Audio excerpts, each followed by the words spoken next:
Once upon a time, in a far-off land, there lived a wealthy merchant who had 3 daughters. The 2 elder daughters were vain and selfish, but the youngest was kind, gentle, and beautiful.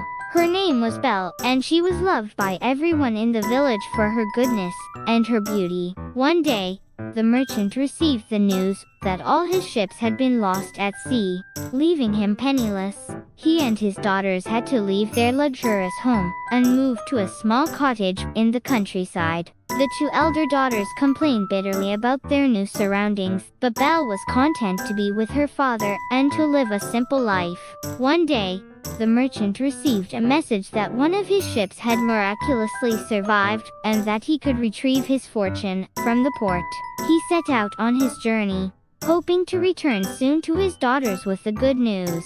However, on his way back home, the merchant lost his way in the forest and stumbled upon a large castle.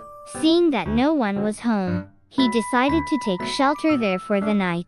As he was about to leave the next day, he saw a beautiful rose garden and decided to pick a rose for Belle. Suddenly, an enormous beast appeared and accused the merchant of stealing his roses. The beast threatened to kill him, but the merchant pleaded with him to spare his life, saying that he had picked the rose for his daughter. The beast agreed to spare the merchant's life on the condition that he sent one of his daughters to live with him in the castle. The merchant reluctantly agreed and returned home, where Belle immediately offered to take her father's place.